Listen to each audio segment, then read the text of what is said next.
আপনারা সবাই অবগত আছেন, বৃহত্তর সিলেটের কৃতি সন্তান, এশিয়া মহাদেশের প্রখ্যাত অর্থনীতিবিদ, সাবেক অর্থ পরিকল্পনা মন্ত্রী জনাব মরহুম এফ সাইফুর রহমান সাহেবের হাত ধরে শহীদ প্রেসিডেন্ট জিয়াউর রহমানের আদর্শের দল বিএনপিতে আমি যোগদান করি। যোগদানের পরই বাংলাদেশ জাতীয় সংসদ নির্বাচন আসে। দলের চেয়ারপারসন আমাকে দলের প্রার্থী হিসাবে মনোনীত করেন 2006 সালে। সংগঠিত হওয়ার কারণে সংসদ নির্বাচন হয় নাই। পরবর্তী সময়ে দেশনেত্রী সাবেক প্রধানমন্ত্রী বেগম খালেদা জিয়া আমাকে কমলগঞ্জ এবং শ্রীমঙ্গলের নির্বাচনী এলাকার 2টি উপজেলার দল গঠনের দায়িত্ব প্রদান করে দলীয় নেতাকর্মীদের নিয়ে আমি মত বিনিময় সভা করে আমি দলের নেতাকর্মীদের আশ্বস্ত করেছিলাম যে দলের যে কোনো পরিস্থিতিতে আমি আপনাদের সাথে আছি এবং থাকব। আমি আমার কথা মতো ঐক্যবদ্ধ, শত শত মামলা জুলুম নির্যাতন নিপীড়ন সহ্য করে আপনাদের সাথে আছি। ইনশাল্লাহ আমি আজীবন আপনাদের সাথে আছি। আমি আপনাদের ধন্যবাদ দিয়ে ছোট করবো না।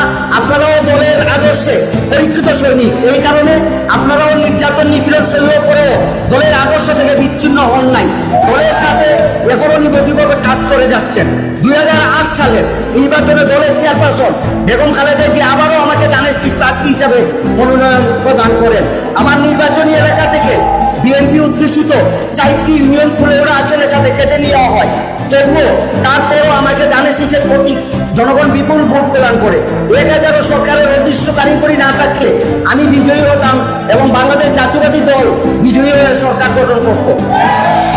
প্রিয় সহকর্মীবৃন্দ, 2008 সালের নির্বাচনে আওয়ামী লীগ সরকার গঠন করলে আমার প্রতিদ্বন্দ্বী প্রার্থী উপাধ্যক্ষ এম শহীদ চিফ হুইপ মনোনীত হন। এরপর থেকেই শুরু হয় আমার এবং আমার নির্বাচনী এলাকার নেতাকর্মীদের উপর অসহনীয় নির্যাতন, নিপীড়ন এবং মামলা। পুলিশের তাণ্ডব ছিল অসহনীয়। 2010 সালে কমলগঞ্জে আমি সহ 64 জনকে আসামি করে পুলিশ মামলা দিয়ে আমাকে এবং আমার ভাই উপজেলা চেয়ারম্যান শামীম আহমদকে জেল হাজতে প্রেরণ করা হয়। তারপর একটার পর একটা মামলা দিয়ে আমাকে জেল হাজতে টানা 3 থেকে 4 মাস আটকাইয়া রাখা হয়।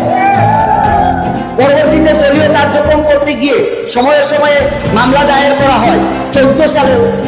2014 সালে বিশেষ ক্ষমতা আইনের মামলা দিয়ে আমাকে একটানা 14 মাস জেল হাজতে আটকে রাখা হয়। এতে আমার ব্যবসা বাণিজ্য ধ্বংস হয়ে যায়। জেলে থাকা অবস্থায়